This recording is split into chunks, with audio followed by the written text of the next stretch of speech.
Sa ating kasalukuyang panahon ngayon, ay tila ba nawala na at nakalimutan na natin ang tungkol sa mga aswang. Dahil sa pag-unlad at pagdating ng mga makabagong teknolohiya, ay sumabay na rin sila sa daloy ng panahon. Kadalasang napapabalita na may mga pag-atake ng aswang ay doon lamang sa mga liblib na lugar o di kaya ay sa bahagi ng Kabisayaan. Kadalasan nilang mga biktima ay mga buntis, mga may sakit o di kaya naman ay mga taong may atraso sa kanila.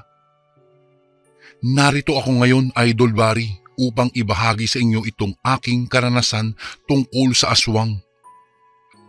Itago niyo na lang po ako sa pangalang Dario. 46 anyos at ako po ay moreno. Matangkad at medyo may katangusan po ang aking ilong.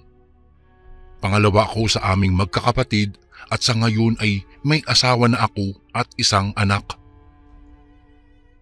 Nangyari nga pala ito panahong binata po ako sa Tomas Opus, Southern Leyte, kung saan nakilala ko itong si Fredo. Siya ang naging dahilan kung bakit ako naniniwala na totoo ang mga aswang.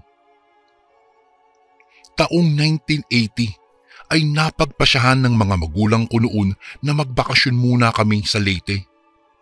Kaya pinadalhan niya ng sulat ang kapatid niyang naroroon upang ipaalam na papunta kami sa kanila. Uso pa kasi ang pagpapadala po ng sulat noon, Kuya Barry.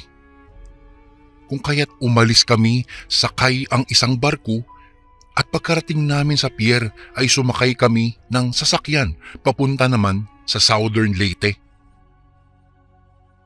Pagkarating namin doon, Idol, ay agad kaming sinalubong ng mga kapatid ng aking ina. Iyong iba ay napaiyak pa sa saya dahil sa pagdalaw namin sa kanila. Tahimik po sa probinsya, hindi katulad sa syudad na sobrang ingay at mausok. Presko rin ang hangin sa bukid at maaliwalas ang paligid.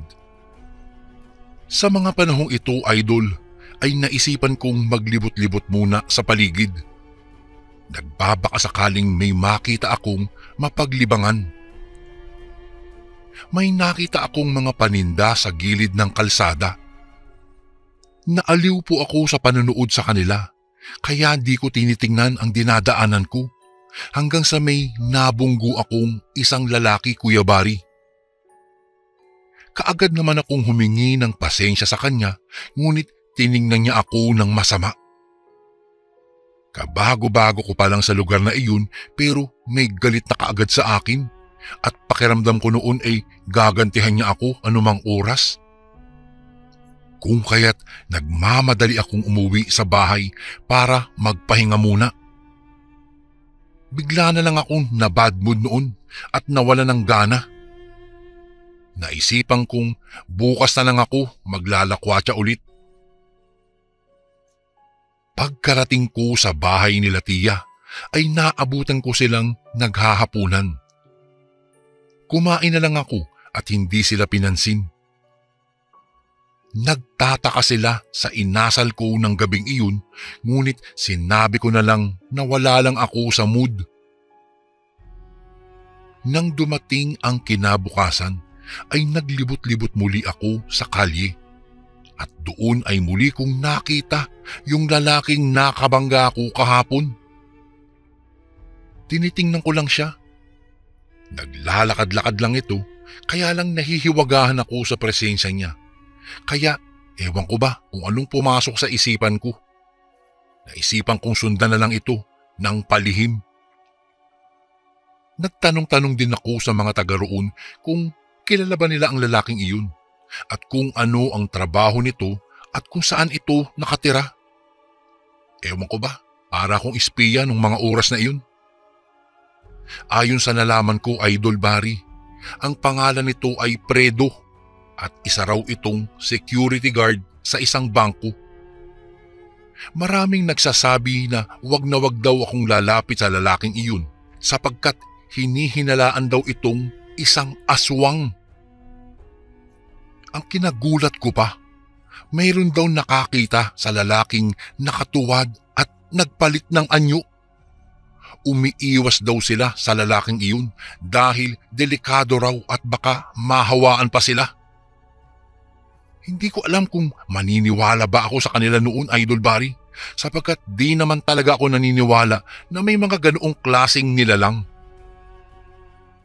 Nang marinig ko ang sinabi ng Ali ay mas lalo lang akong naghinala sa tunay na pagkatao nito. Dali-dali akong nagpaalam sa mga taong napagtanungan ko at sinundan ko na lang ang lalaking iyon.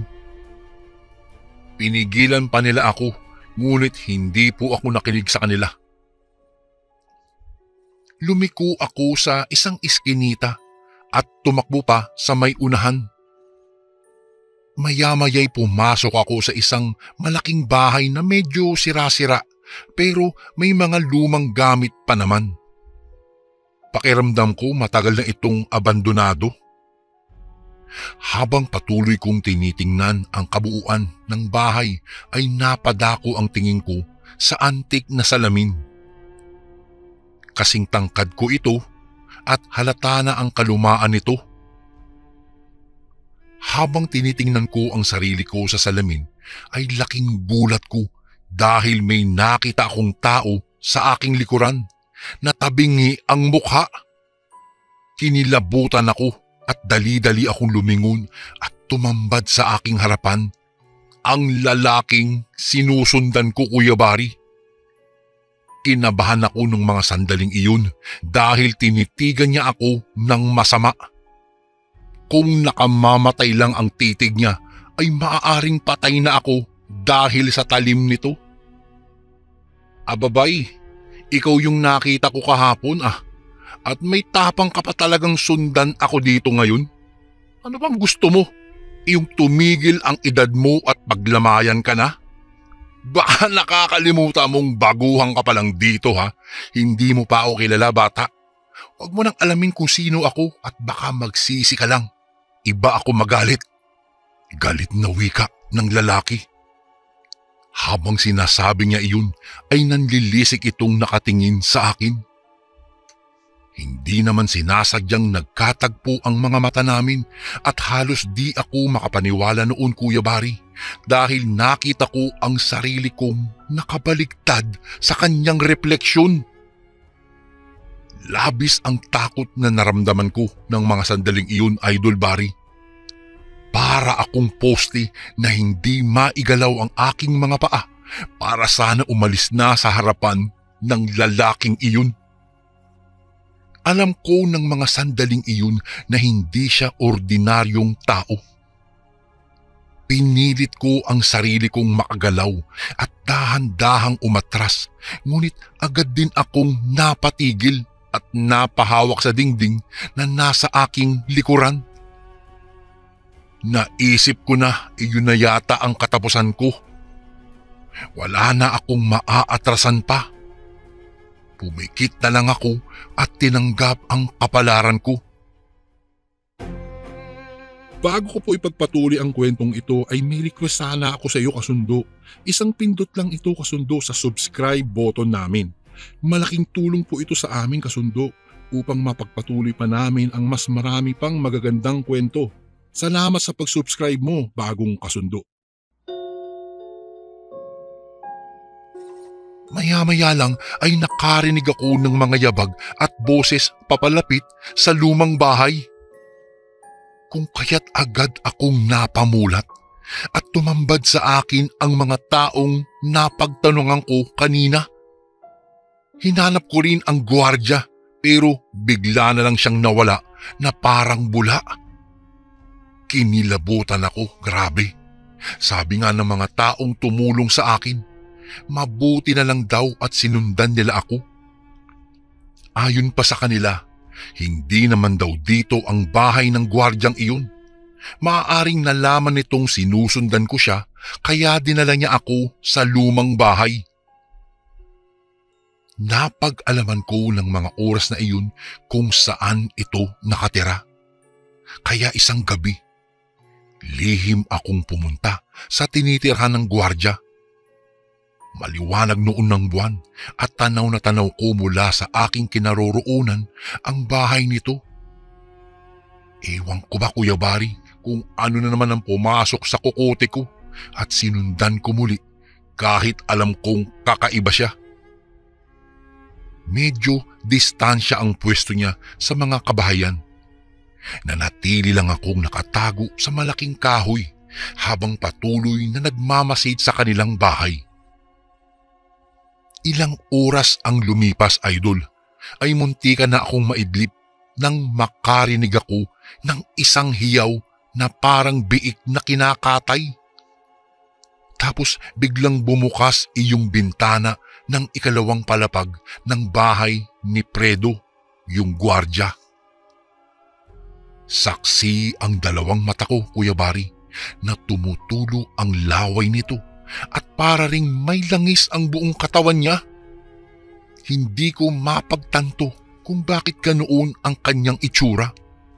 Tanaw ko siya mula sa kinaroroonan ko. Wala itong saplot, pero ang mas ikinatakot ko noon ay ang pag-iba nito ng anyo.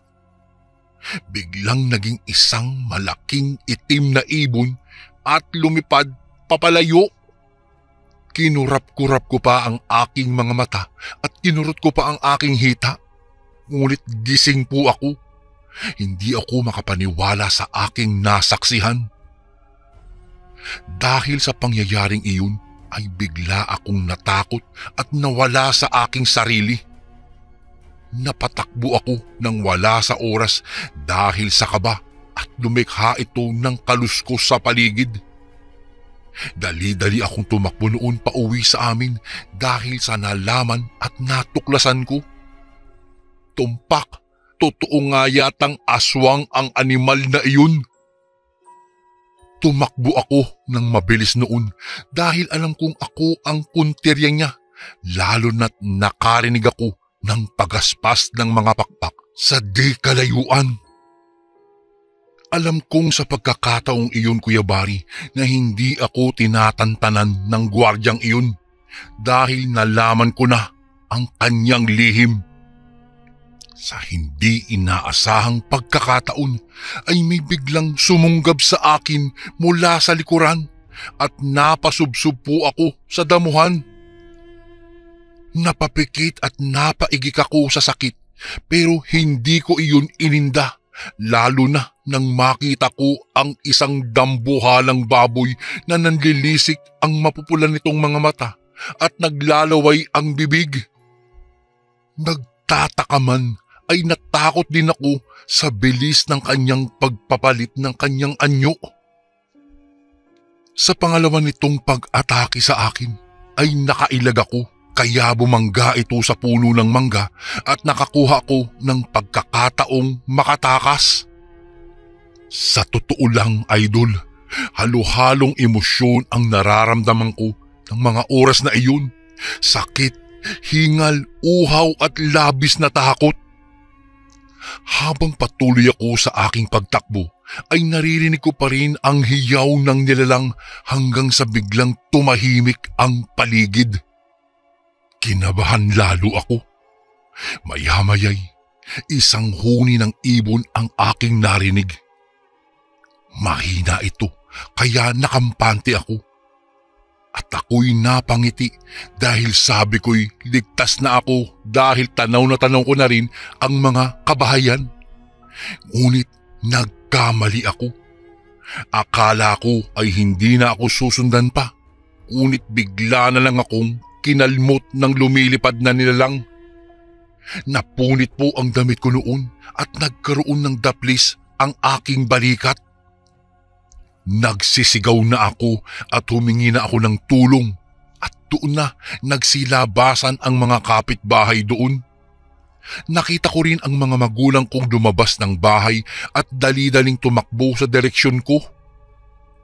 Ramdam at kita ko sa kanilang mga mukha noon ang pag-alala at pagkalito sa mga pangyayari.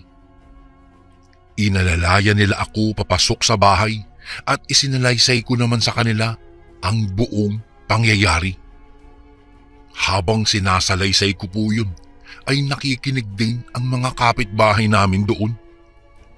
Noong malaman nila ang mga nangyari, nagkaisa sila at sinugod nila ang bahay ni Fredo. Pero sa kanilang pagbalik ay sinabi nilang wala na raw tao sa loob ng bahay. Sabi din ng iilan, maaaring umalis ito dahil natuklasan na ang kanyang tunay na pagkatao. Nangamba po ako araw-araw dahil baka balikan pa ako noon ni Fredo. Pero sa awa po ng Diyos ay hindi na niya ako binalikan pa. Lumipas ang mga araw, hindi na muling nakita pa itong si Fredo na gwardiya. Bumalik na rin po ako sa lugar namin. Hindi ko talaga inaakala na makakaranas po ako ng ganoon. Hindi ako makapaniwala na nakatagpo ako at nakakita na ako ng totoong aswang.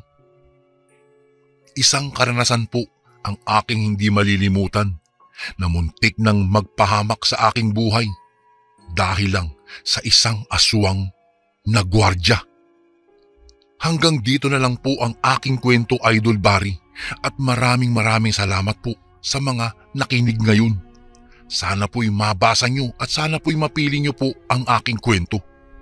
Lubos na gumagalang, Dario.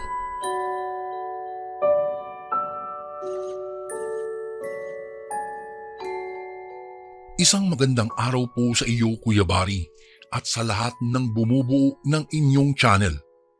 Ako nga pala si Brent. Ibabahagi ko po ang isang kwento ng aking lolo na isang magaling na albularyo noong kapanahunan niya.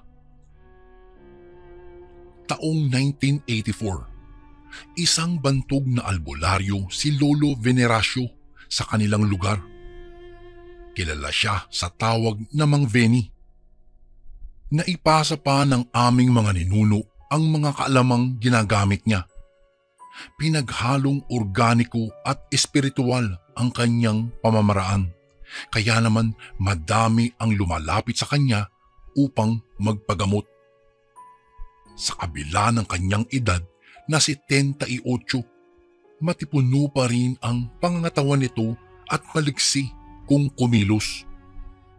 Magkahalong itim at puti ang kanyang buhok, ngunit palagi itong nakaayos at lapat na lapat sa anit dahil sa pumada. Isang partikular na araw, abalang nang gagamot noon si Lolo Veni nang may isang sasakyan ang huminto sa harapan ng kanilang bahay. At mula rito ay ibinaba ng dalawang lalaki ang isang higaang debuhat. Nakahiga doon ang isang babae. Lumapit ang isa pang lalaking matipuno at mababakas na may kaya sa buhay. Itinaas ni Lolo Veni ang kanyang kamay. Senyales na bigyan siya ng sandaling oras. Tumangon naman ang lalaki at nanatiling nakatayo habang naghihintay. Ilang minuto lang ang lumipas. Tumayo si Lolo Veni at nilapitan ang lalaki.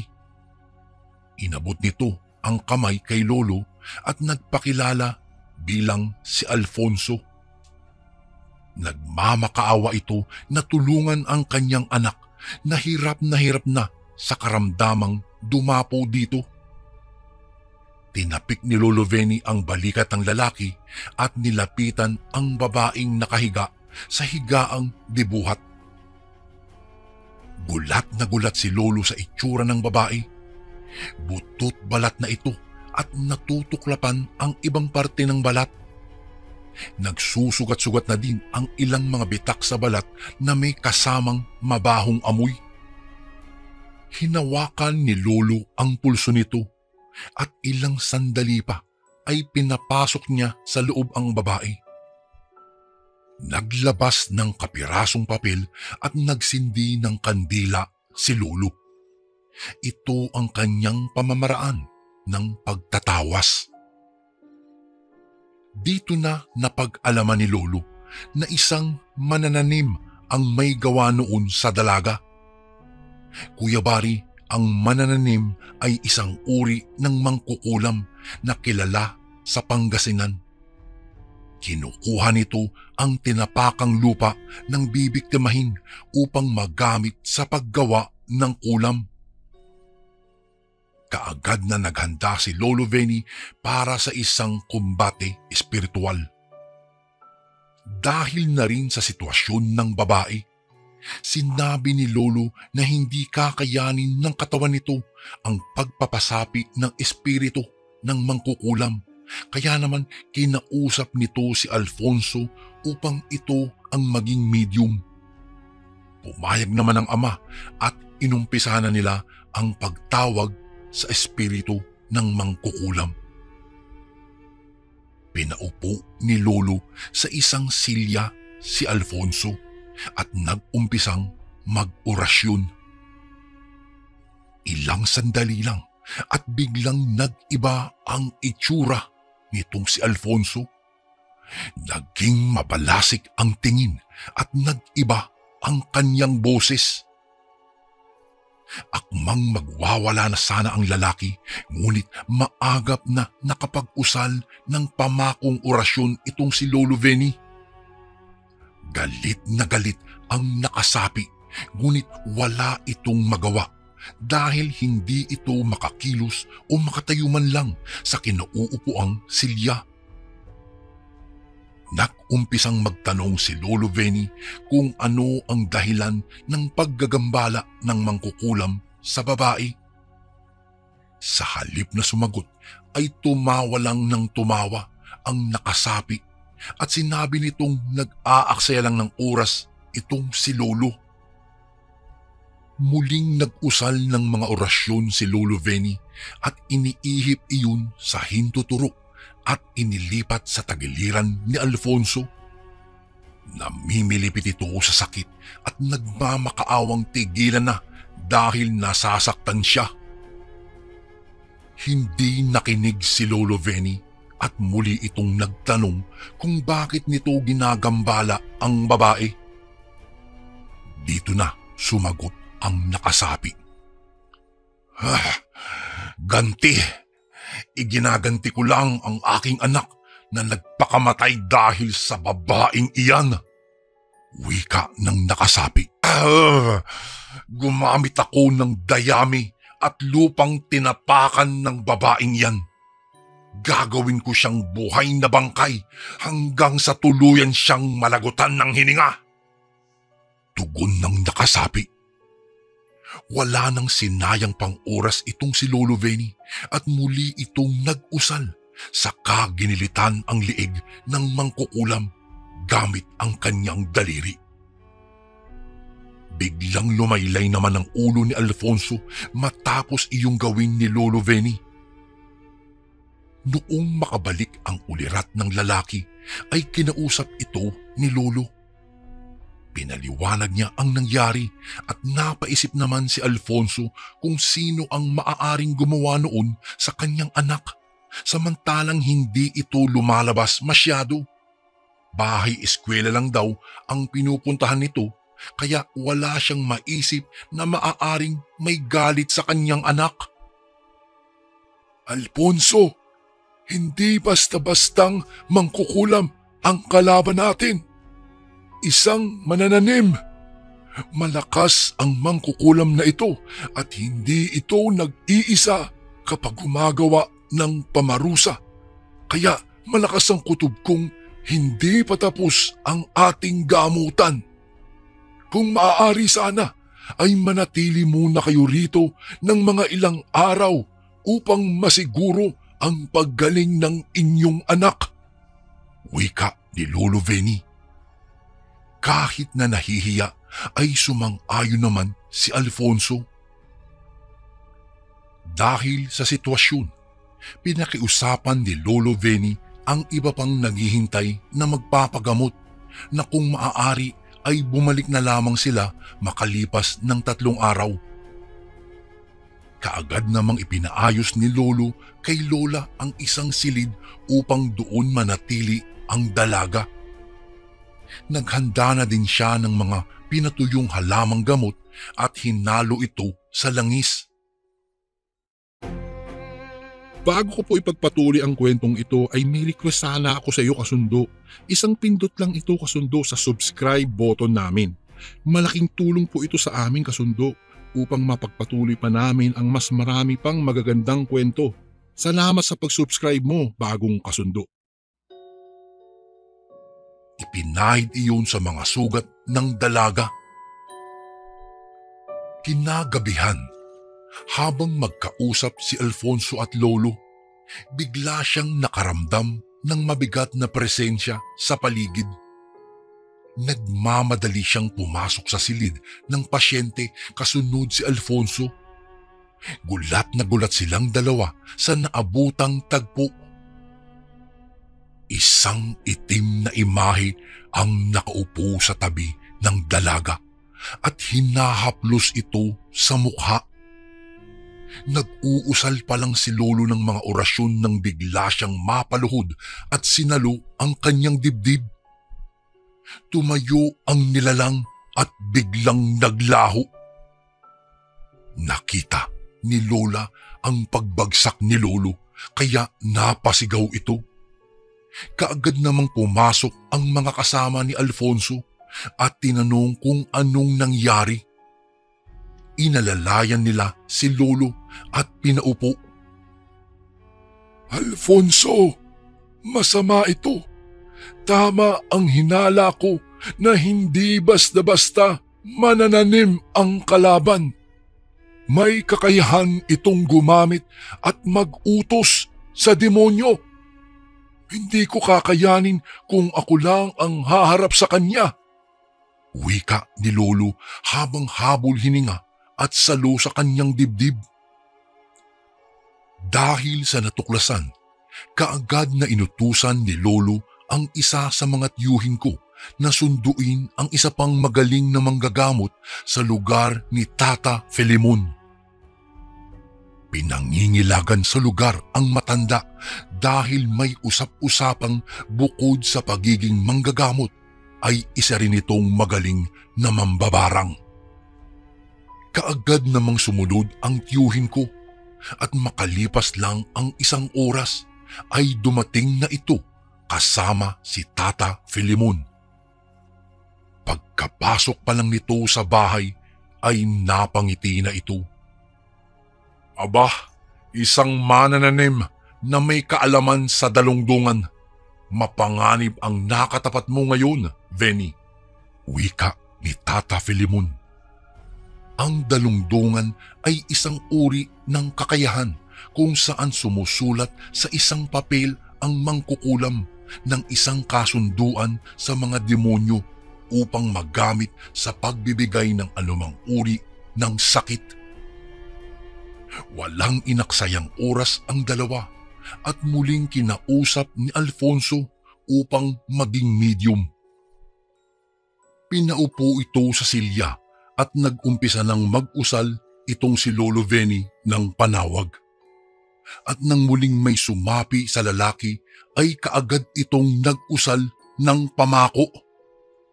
Sa pagkakataong iyon, nag-iba na naman ang boses ni Alfonso pero ibang-iba ito sa nauna.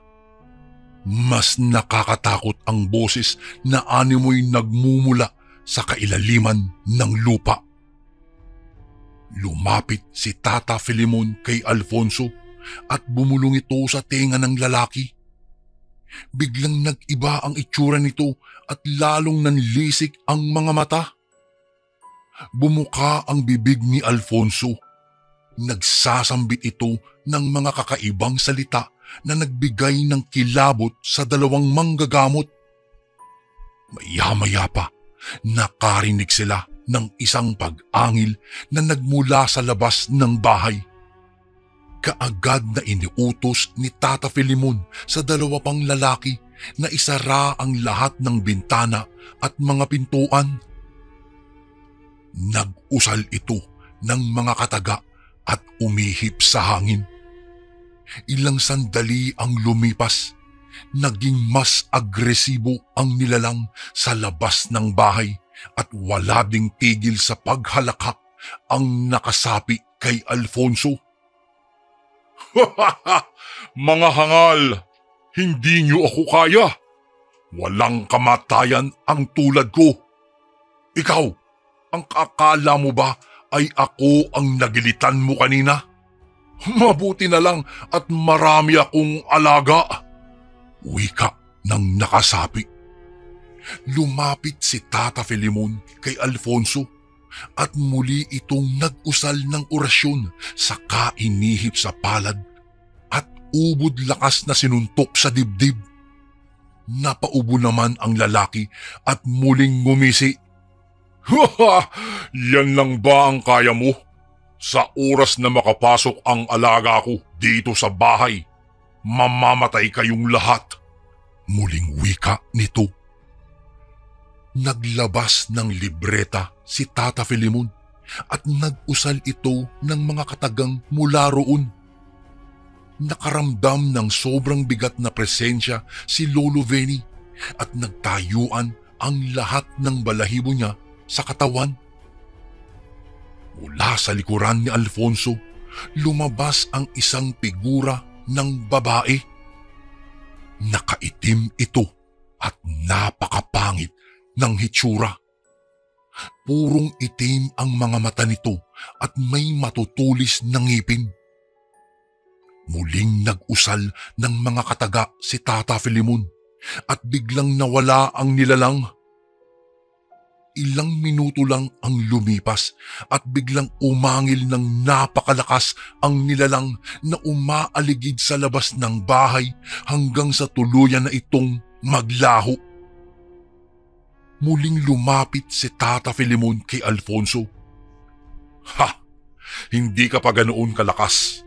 Hindi mo kayang talunin ang isang mamalarang. Ngayong wala na ang ipinagmamalaki mo. Ikaw naman ang haharapin namin. Wika ni Tata Filemon at ikinumpas nito ang kamay. Biglang hudyat na si Lolo Venny na ang bahala sa lahat. Kaagad na lumapit si Lolo kay Alfonso at sa pagkakataong iyon, Kuya Bari, ay naglabas siya ng isang medalyon na yari sa itim na kahoy. Hugis at sulok ito na may matang nakaukit sa gitna. Inilapat ni Lolo sa noo ni Alfonso ang medalyon at muli itong nag-usal ng mga orasyon. Biglang nagwala si Alfonso at namilipit ito na tila ba nahihirapan. Nagpakawala pa ito ng isang malakas na sigaw at biglang nanlupaypay ang ulo. Dahil sa nangyari noong una, siniguro na ni Lolo Venny na hindi na muli pang makakatakas ang mangkukulam at muli itong nag-usal ng mga orasyon saka paulit-ulit na ginilitan ang leeg. Ilang minuto ang lumipas. Muling gumaan ang presensya sa paligid. Nang magkamalay si Alfonso, nakarinig sila ng isang boses na nagmumula sa loob ng silid ng pasyente. Laking gulat nila nang makitang nakaupo na ang dalaga. Patakbong lumapit si Alfonso sa anak at niyakap ito. Walang tigil sa pagpapasalamat sa dalawang manggagamot si Alfonso. Dahil naman sa pagod, napaupo na lang si Lolo Venny at napabuntong hininga. Tinapik naman siya sa balikat ni Tata Filemon at nagpaalam na itong uuwi na. Lumipas pa ang 3 araw. Unti-unting natuyo ang mga sugat ng dalaga. Nakakain na rin ito ng maayos at medyo nakabawi na ang kanyang katawan.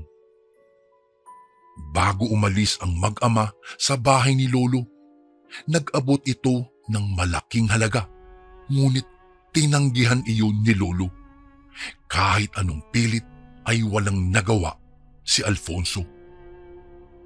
Kuya Bari, dahil sa nangyari, naging matalik na magkaibigan si Lolo Veneracio at Tata Filemon.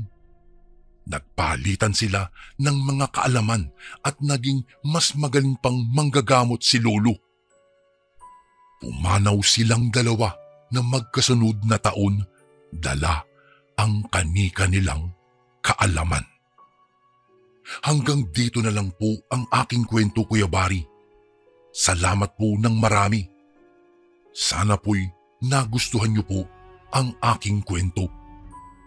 Lubos na gumagalang, Brent.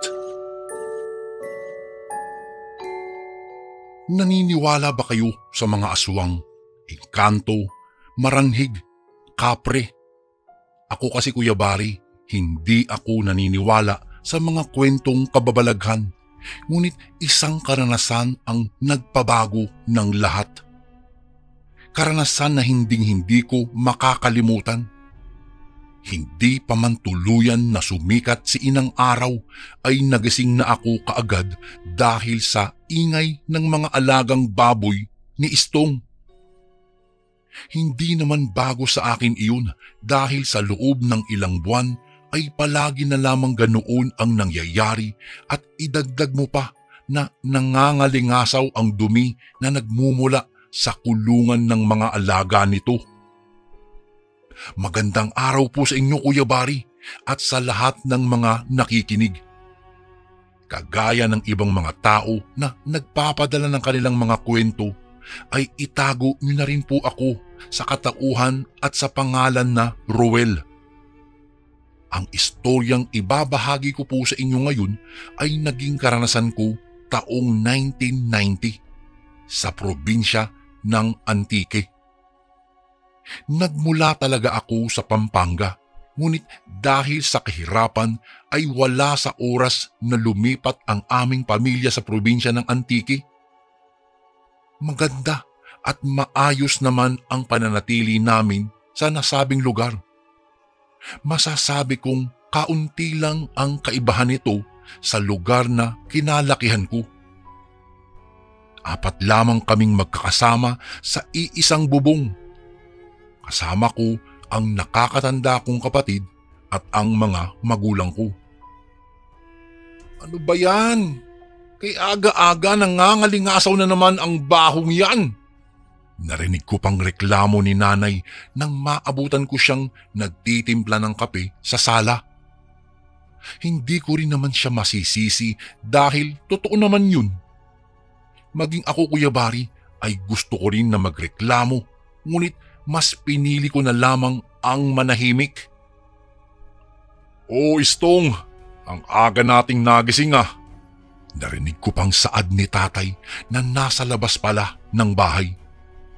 Narinig ko pang ilang saglit na nag-uusap ang dalawa bago tuluyan na pumasok si tatay sa loob, saka nagpaalam na maagang aalis dahil mag-aararo pa siya sa bukid. Tumulong naman si ate kay nanay sa paglinis ng aming bahay. Samantalang may iniwan naman na trabaho sa akin ang aking ama at iyon ay ang mag-igib at mag-imbak ng aming mga panggatong. Kuya Bari, noon wala pang tubig na dumadaloy patungo sa mga lababo at banyo ng mga bahay. Kailangan pa naming mag-igib sa balon o hindi kaya'y sa poso. Sa mga hindi po nakakaalam, ang balon po ay isang butas mula sa lupa na ginawa upang makaigib o makahithit ng tubig. Malinis pa noon ang mga batis at ilog kaya doon din kami minsan kumukuha ng tubig. Pahirapan pa kami sa pagkuha ng tubig dahil wala pang timba noon. Sa halip ay banga o hindi kaya'y kawayan ang ginagamit namin sa aming pag-iigib. Sa panggatong naman ay kailangan pa namin pumunta sa kakahuyan upang maghanap ng punong kahoy at iyon ang ginagamit namin bilang panggatong. Maliban po sa panggatong ay ginagamit din ang punong kahoy bilang armas o hindi kaya ay paggawa ng bahay. Talagang napakasimple lang ng pamumuhay noon. Hindi katulad ngayon, moderno na po na halos di kuryente na lahat ng mga kasangkapan. Lampas 11:00 na ng tanghali ako noon nang makabalik sa bahay mula sa paghahanap ng panggatong sa kakahuyan. Kasama ko pa nga sila Pepeng at Biboy. Sila ang mga kaibigan ko sa aming lugar at palaging kasama sa tuwing pumupunta po ako sa kakahuyan. Sobrang terik na po ang araw noon, kaya naman talagang napaligo kami sa aming sariling mga pawis. Naabutan ko pa si Istong na may kausap na isang lalaki. Hindi ko pa sadyang narinig ang usapan nila. Ngunit ayon sa narinig ko ay bumili na naman ng baboy si Istong dahil balak nitong litsunin sa darating na kaarawan ng buntis nitong asawa. Hindi ko na narinig pa ang iba nilang mga usapan dahil kaagad akong dumiretso sa loob ng bahay. "Oh, tinanghali ka na ata, Ruel. O mag-almusal ka na." Salubong pa sa akin ni Ate Inday at dahil sobrang gutom na talaga ako ay hindi na ako tumanggi pa. Kaagad kong nilantakan ang matigas na kanin at tuyo. Maging ang 2 nilagang saging ay hindi nakaligtas sa akin. Bandang 3:00 na ng hapon nang magsimula akong magbiyak ng mga malalaking kahoy na nakuha ko. Natagalan pa nga ako dahil nagkaproblema ang palakol ko, Kuya Bari. Hindi na rin nakauwi si tatay upang mananghalian. Sa halip ay si nanay na lamang mismo ang naghatid ng makakain nito na binalot sa dahon ng saging. Kuya Bari, ng mga panahong mga iyon ay hindi pa uso ang mga plastic, Tupperware at kung ano pang mga sisidlan na ginagamit sa modernong panahon ngayon. Dati po kasi, dahon ng saging ay pwede ng pangbalot sa mga pagkain o hindi kaya'y gawing pantakip sa ulo tuwing umuulan. Naging maayos naman ang lahat hanggang sa sumapit ang gabi. Bilog ang buwan noon. Mabibingi ka sa sobrang katahimikan ng kapaligiran. Mabibighani ka sa mga tala na nagniningning sa karimlan. Hindi ko alam kung anong oras na ng gabing iyon, ngunit ang tanging naaalala ko lang, Kuya Bari, ay hindi ako makatulog kung kaya't tumambay ako sa labas ng aming bahay. Mag-isa lang akong nagmumuni-muni sa labas nang bigla na lamang akong may narinig na sigaw na nagmula sa bahay ni Istong. Napatayo pa nga ako dahil sa sobrang pagkabigla. Hindi naman ugaling magsiga nitong si Istong kaya sobra akong nagtaka. Bago ko po ipagpatuloy ang kwentong ito ay may request sana ako sa iyo, kasundo. Isang pindot lang ito, kasundo, sa subscribe button namin. Malaking tulong po ito sa aming, kasundo, upang mapagpatuloy pa namin ang mas marami pang magagandang kwento. Salamat sa pag-subscribe mo, bagong kasundo. Dala ng kuryosidad ay naglakad ako papunta sa bahay nila. Ilang metro lang naman ang pagitan nito sa bahay namin. Nalampasan ko pa nga ang kulungan ng mga baboy nila. "Tumayo ka! Layuan mo ang asawa ko! Papatayin kita!" Narinig ko pang sigaw ni Istong kaya mas lalong napabilis ang paglalakad ko. Hindi pa man ako tuluyan na nakarating sa bahay nila ay bigla na lamang bumagsak sa labas si Istong. Nang dahil sa liwanag ng buwan ay naaninagan ko ang sugat sa tagiliran nito. Napasigaw pa ako dahil sa aking pagkabigla. "Istong!" Hindi pa man ako nakakahakbang papalapit sa kanya ay bigla na lamang lumabas mula sa bahay ni Istong ang isang nilalang na hindi ko mawari kung ano. Malaki ang katawan nito na puno ng balahibo. Matutulis ang ngipin maging ang mga kuko. Ang kanyang mukha, Kuya Bari, ay maihahambing sa isang ligaw na halimaw dahil sa bangis nito. Pulang-pula ang mga mata at naglalaway pa. Anong... Hindi ko na nagawang makapagsalita pa dahil sa aking nasaksihan. Maraming mga katanungan ang nabuo sa aking isipan. "Tulungan mo ang asawa ko!" sigaw ni Istong na nagpabalik sa akin ng ulirat. Napaatras ako nang biglang tumakbo ng mabilis papalapit sa pwesto ko ang halimaw.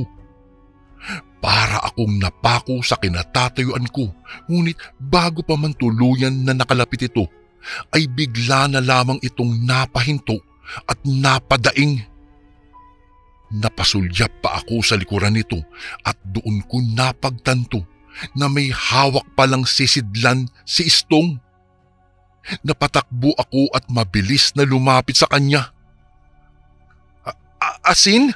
Anong nangyari, Istong?" Gulong-gulong tanong ko kay Istong. Mamaya ko na ipapaliwanag. Tulungan mo ang asawa ko sa loob. Heto, hawakan mo. Huwag mong hahayaan na lumapit sa iyo at sa asawa ko ang aswang na iyan."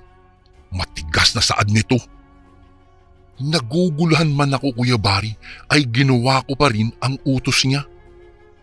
Habang pilit na nilalabanan ni Istong ang sinasabi niyang aswang, ay pumasok ako sa loob ng bahay nila. Naabutan ko pang nakahandusay sa lupa ang duguan nitong asawa. Naghanap pa ako ng sandatan na maaaring ipanlaban bago ko nilapitan ang asawa ni Istong sa kabinuhat papalabas ng kanilang bahay. Napasulyap pa ako sa pwesto ni Istong nang muli itong napasigaw. Hawak siya ng aswang habang madiin na sinasakal. Halatang nahihirapan na ito kaya wala sa oras na inihiga ko sa lupa ang asawa nito bago patakbo na lumapit sa kanila, dala-dala ang nakuha kong buntot pagi. "Putik ka! Lumayo ka! Bitiwan mo siya!" sigaw ko bago hinampas sa likod ang sinasabi nitong aswang. Napadaing naman ito sa sakit at nabitiwan si Istong na nag-aagaw hininga. Ilang beses kong pinaghahampas ang aswang ng buntot pagi na mas lalong ikinadaing nito. Nasa ganoon kaming sitwasyon nang biglang dumating si tatay kasama ang kilalang albularyo sa aming lugar. Tinulungan nila ako hanggang sa tuluyan naming natalo ang aswang. Kuya Bari, alam mo ba kung ano ang mas nakakabigla pa?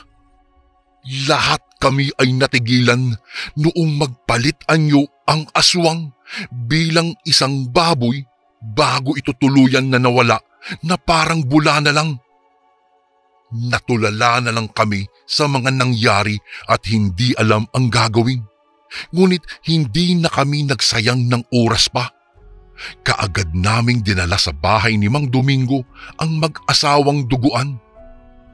Si Mang Domingo pala, Kuya Bari, ay ang kilalang albularyo sa aming lugar at siya ang tumulong sa amin ni tatay upang masugpo ang aswang. Sa kabutihang palad naman ay napagaling naman ito ang mag-asawa. Subalit ang anak na nasa sinapupunan ng asawa ni Istong ay hindi na nailigtas pa.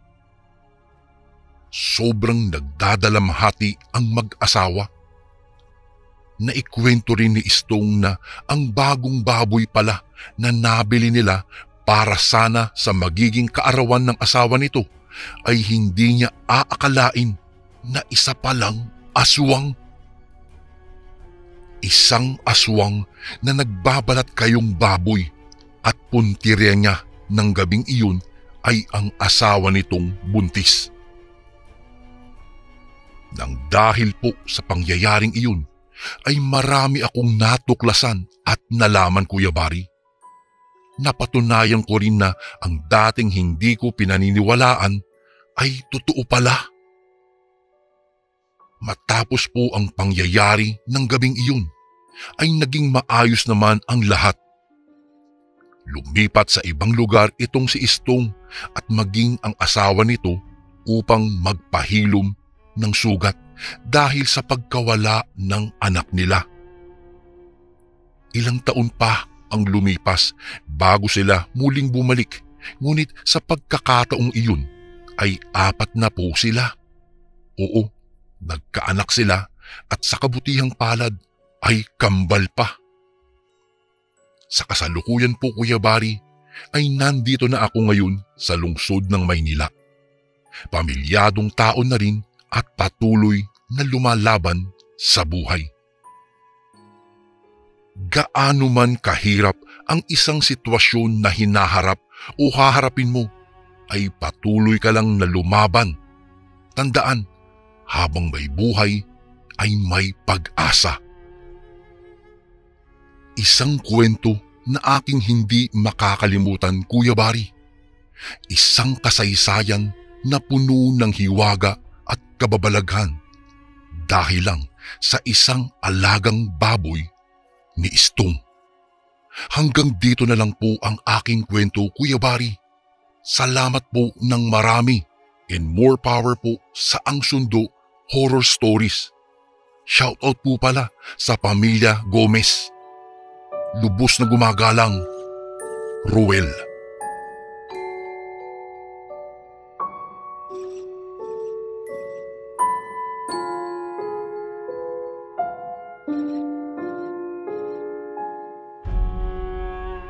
Isang magandang araw po sa inyo, Kuya Bari.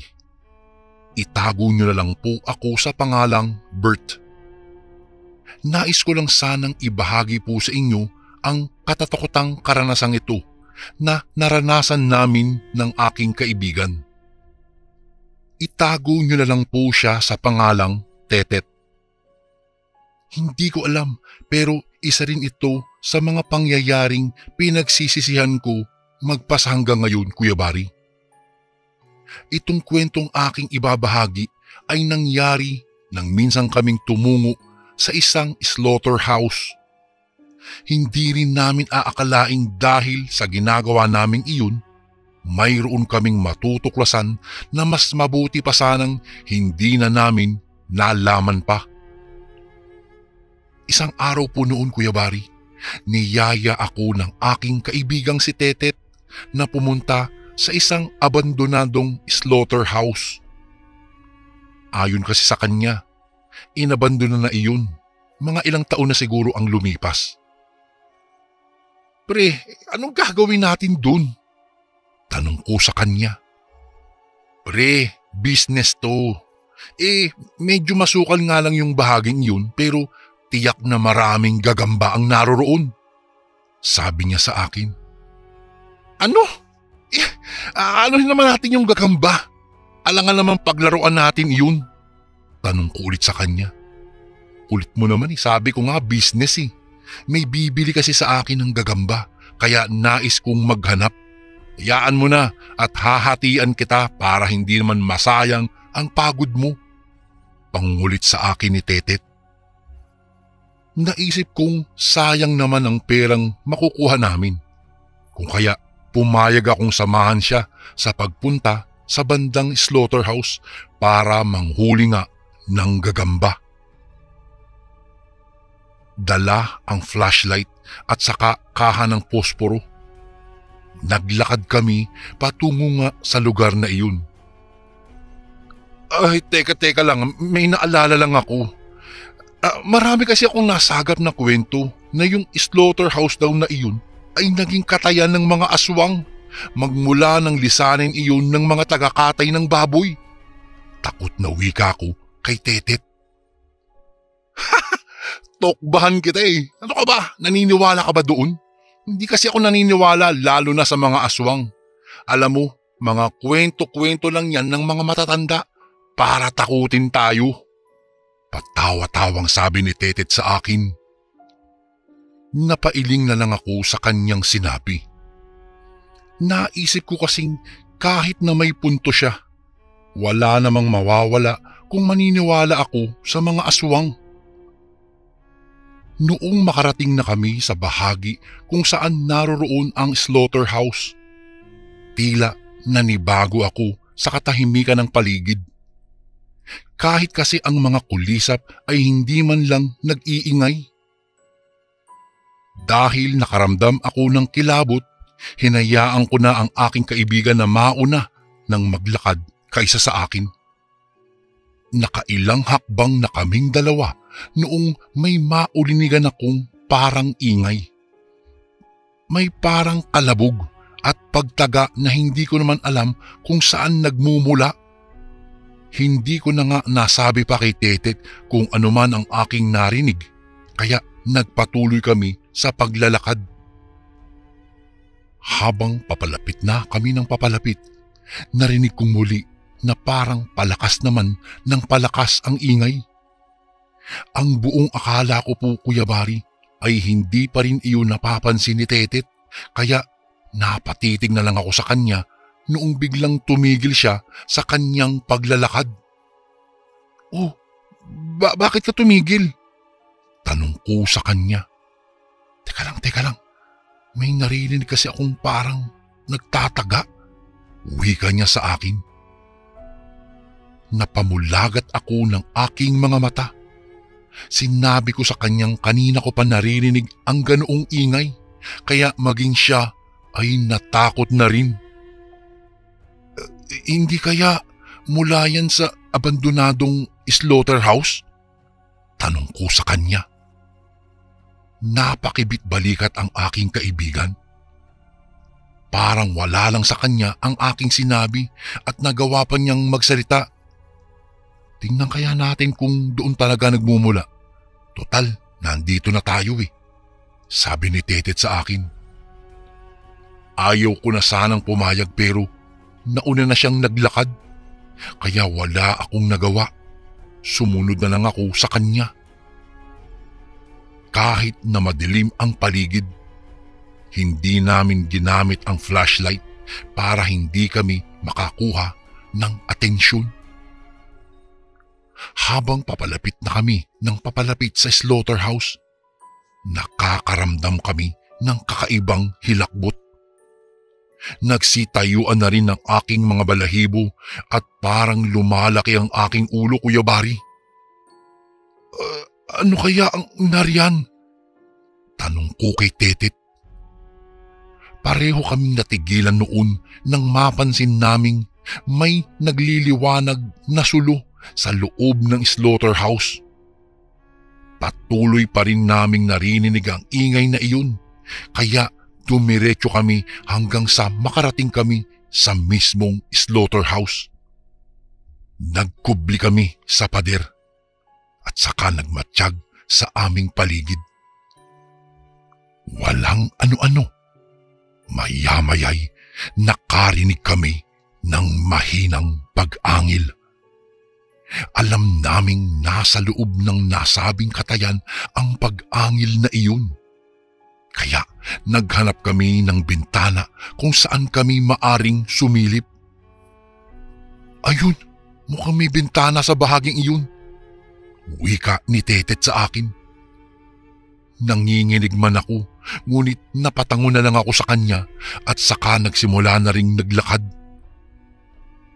Noong makarating kami sa tapat ng bintana, walang pagdadalawang isip kaming dumungaw roon.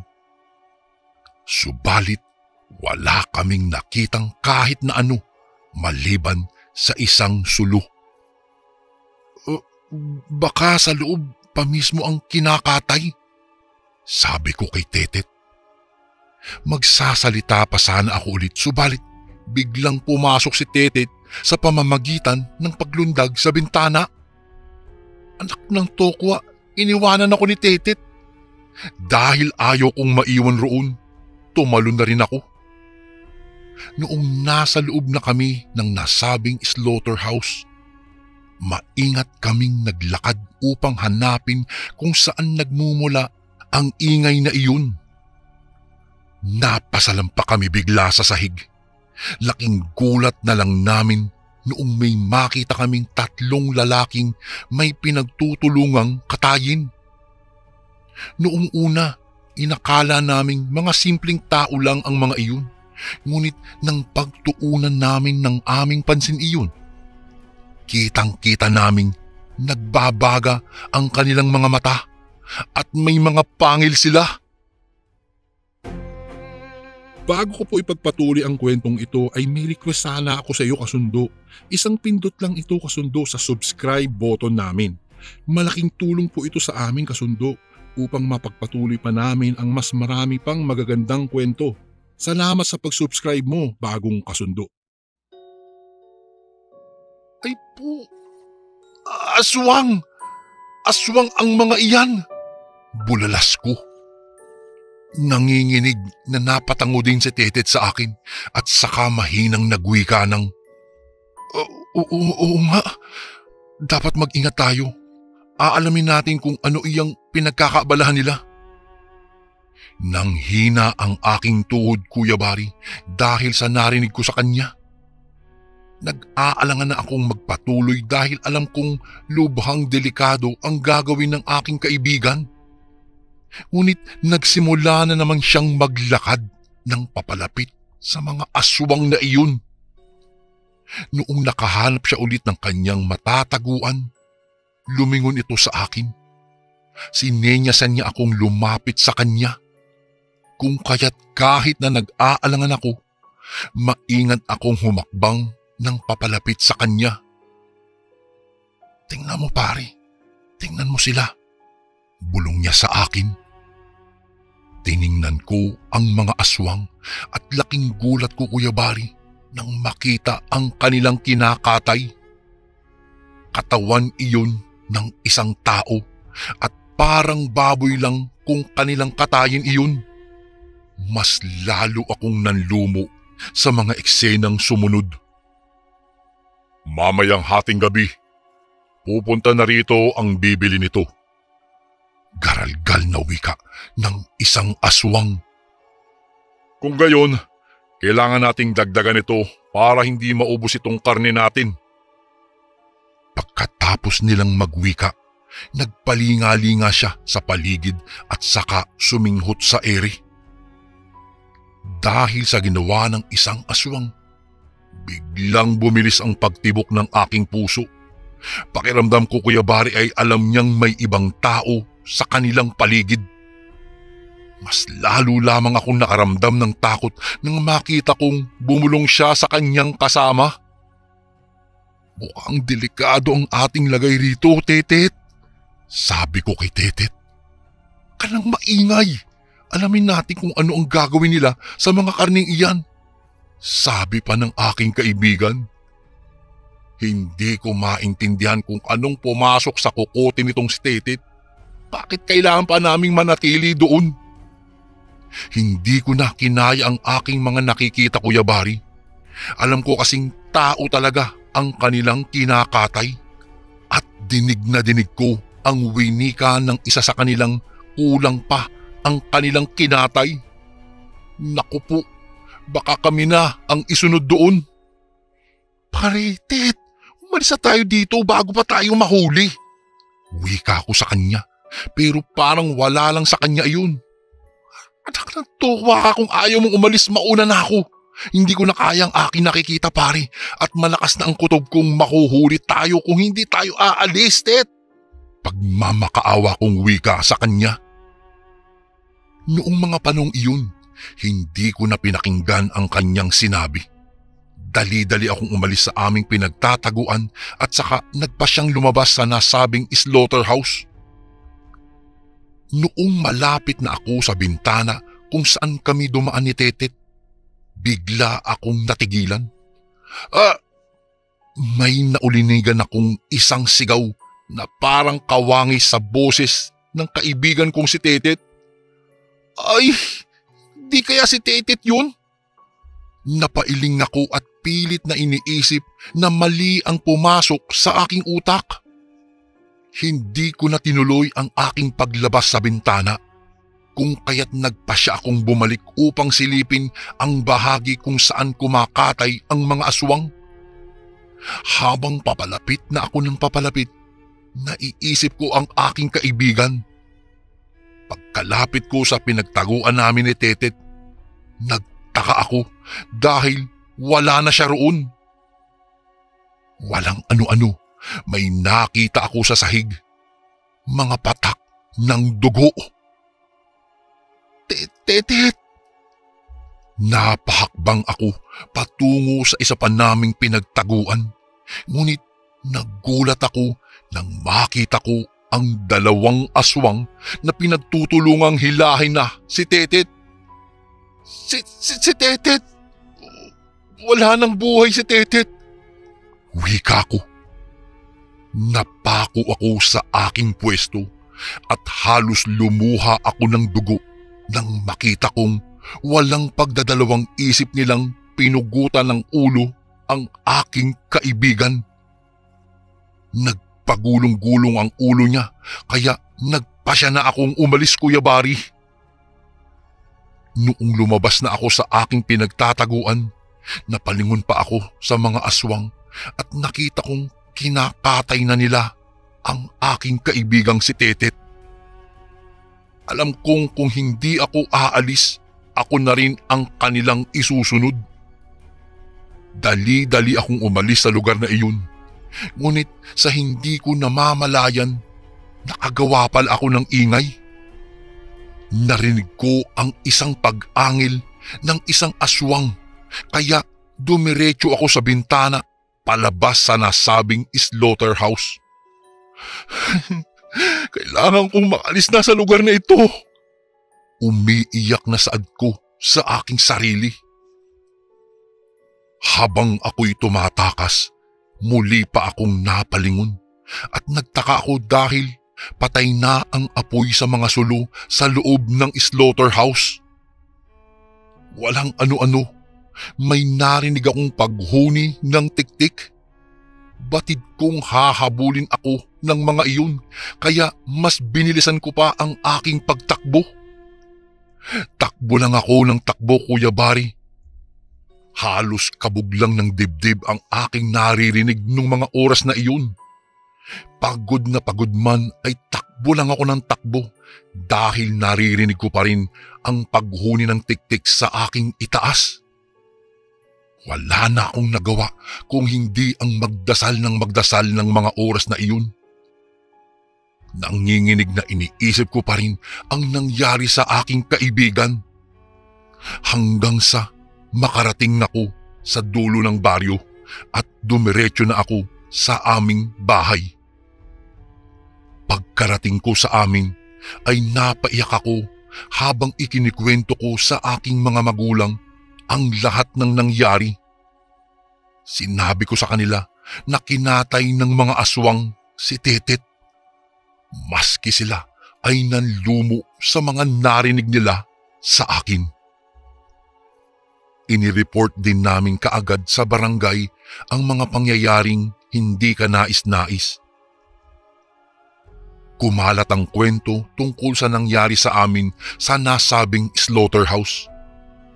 Kung kaya't di kalaunan, nagpasya ang mga tao na gibain na lang iyon upang wag nang kutaan pa ito ng mga aswang.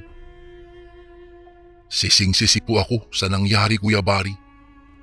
Hanggang ngayon, hindi ko pa rin malimut-limutan ang nangyari sa amin ng aking kaibigang si Tetet. Ako po ang sinisisi ng pamilya ni Tetet dahil sa nangyari sa kanya. Dahil po doon, magpas hanggang ngayon ay hindi pa rin ako pinapansin ng mga magulang niya. Magpas hanggang ngayon, Kuya Bari, ay iniisip ko pa rin kung ako nga ba ang dahilan kung bakit namatay si Tetet. Ginugulo pa rin ako ng aking konsensya dahil sa nangyari sa kanya. Kung hinila ko ba siya upang sumama sa akin, ay maaaring buhay pa siya. Hindi ko naman masisisi ang aking sarili dahil nagpasya siya na manatili sa kinatatayuan namin. Hanggang ngayon po ay nagdarasal pa rin ako na sana'y mapatawad ako ng aking kaibigan. Naging maliman ang aking desisyon, ngunit naiisip ko pa rin na dahil sa kanyang katigasan ng ulo ay maaring iyon ang nagpahamak sa kanya. ito po ang pangyayaring hindi ko malilimutan magpas hanggang ngayon. Isang karanasan na kumitil sa buhay ng aking kaibigan dahil sa pagpunta lang sa isang abandonadong slaughterhouse. Hanggang dito na lang po ang aking kwento, Kuya Bari. Maraming salamat po at sana po ay mapili mo pong basahin itong aking email. Lubos na gumagalang, Bert. And again, maraming salamat po mga kasundo. Don't forget to subscribe and i-click nyo lang po yung bell na button para updated po kayo sa mga upcoming videos namin na paparating. Maraming salamat po ulit. God bless and ingat po lagi dyan. Ito po si Kuya Bari at ako ang Sundo.